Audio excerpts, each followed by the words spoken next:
என்ன போல ஒரு ஆர்கனைசரை தான் நானும் பார்த்துருக்கிறேன், நம்மள பலரும் பார்த்துருப்போம். இருந்தாலும் இந்த புத்தகத்தை மிக சிறப்பாக அறிமுகப்படுத்தியிருக்காரு. அதனுடைய ஆழம் குறையாம ரொம்ப அழகா அறிமுகப்படுத்தியிருக்காரு. அடுத்தடுத்த நூல் அறிமுகத்துக்கு நம்ம மாவட்டத்தில் கட்டாயமா ஒரு ஆளுமை கிடைச்சிட்டாரு. அது இந்த மேடையில் அவர் உறுதிப்படுத்திட்டார். அந்த அடிப்படையில் அவருக்கு நன்றி தெரிவித்து, அடுத்ததாக பேராசிரியர் சொன்னது போல அறிவியல் இலக்கியத்தினுடைய நம்ம மாவட்ட குழுவினுடைய பிரத்யேக வடிவம் என்னன்னு பார்த்தா வாசிப்பு முகாம். அந்த வாசிப்பு முகாம்ல எங்களுக்கு அதுல பங்கேற்பாளராக பிறகு அந்த வாசிப்பு முகாமினுடைய காத்திரமாகவும் ஆக்கியதுல பலருக்கும் பங்கு இருக்கு. அதுல குறிப்பிடத்தகுந்த தொடர் பங்களிப்பை செலுத்தியது ஐயா பேராசிரியர் முருகேசன் அவர்கள் தான்.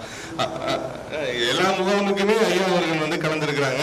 அதுல அந்த நூல் வைக்கக்கூடிய கருத்துக்கள்ல அந்த கருத்துக்களை செறிவாக்குவதில் அவருடைய பார்வை ரொம்ப புதுசா இருக்கும்.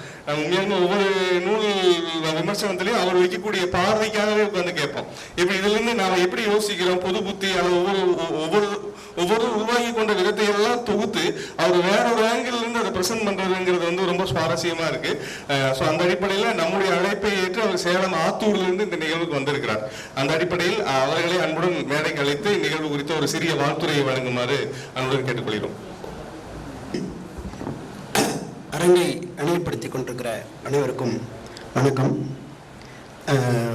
பொதுவாக இந்த தமிழகத்திலிருந்து நிகழ்கிற இலக்கிய பணிகள், ஆராய்ச்சி பணிகள், வரலாற்று பணிகள், அரசியல் பணிகள் என்பதை விட இந்த புலம்பெயர்ந்த எழுத்தாளர்கள், ஆய்வாளர்கள், அறிஞர்கள், மக்கள் எல்லாரும் செய்கிற பணிகள் மிக அதிகம்.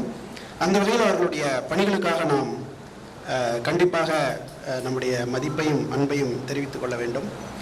இன்று வெளியாகியிருக்கிற இந்த புத்தகங்கள் அவை தன்னளவில் மிக முக்கியமானவை என்றால் ஒவ்வொன்றும் ஒவ்வொரு புதிய அணுகுமுறையை முன்வைக்கின்றன. இந்த கடைக்குட்டியின் நூலுக்கு ஐயா விமர்சனம் ஒவ்வொருத்தையும் வாங்கியிருக்காங்க. அது யார் யார்ட்ட வாங்கியிருக்கான்னு எனக்கு தெரியல. தமிழ் இலக்கியம் என்பதனால் தமிழ்நாட்டில் இருக்கிறவங்கள்ட்ட வாங்காமல் அந்த கலாச்சாரம் யாரை பற்றிய கதையாக அது இருந்ததோ அவர்களிடம் வாங்கியிருந்தால் இன்னும் வித்தியாசமான ஒரு அறிமுகம் நமக்கு கிடைத்திருக்கும். அதனால் நான் ஐயாவுடைய கடவுச்சீட்டு புத்தகத்தை படித்தேன்.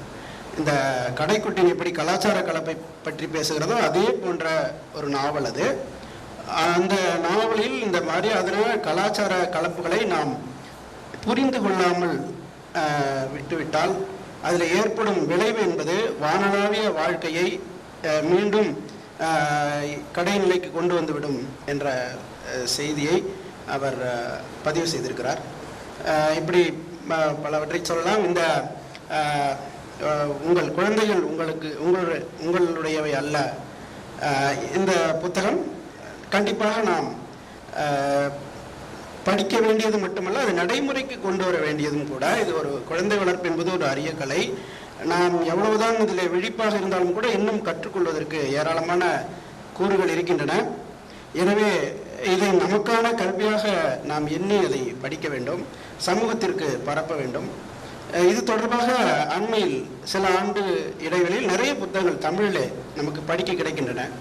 குறிப்பாக உங்கள் குழந்தைகள் யாருடையது என்ற அவங்க மதிவதனியுடைய புத்தகம், அடுத்தது ஜெயராணியுடைய உங்கள் குழந்தைகள் உங்களுடையதானா என்ற புத்தகம். இது மாதிரியான பல புத்தகங்களை குறிப்பிடலாம். இதில் இந்த பாரதி புத்தகம் கூட அன்புள்ள பெற்றோர் என்ற ஒரு புத்தகத்தை வெளியிட்டிருக்கிறது. அப்புறம் நன்மைகளின் கருவூலம் என்ற ஒரு புத்தகத்தை வெளியிட்டிருக்கிறது. அதில் ஒரு முக்கியமான செய்தி, இந்த குழந்தைகளுக்கான இந்த பாலின, அதாவது இப்போ எதிர்பாலின தொடுதல் ஸ்பரிசத்தை கொடுப்பதற்கு ஏன் பெற்றோர் தயங்குகிறார்கள் அப்படிங்கிற ஒரு கேள்வியை ரொம்ப அழுத்தமாக வைக்கிறாங்க. பிள்ளைகள் சொல்றாங்க,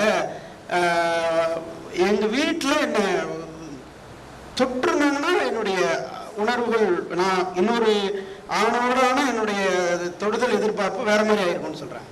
இப்போ இதெல்லாம் பார்க்கும்போது வீட்டில் ஒரு முத்தம் கொடுக்குற போட்டி கூட அடிக்கடி வைக்கலாமான்னு தோணுது. இது மாதிரி ஏன்னா இதெல்லாம் அவசியப்பட வேண்டிய ஒன்றாக இருக்குது. அப்படியாக இந்த அரங்கம் நல்லதொரு அறிவை நமக்கு தந்திருக்கிறது. நன்றி.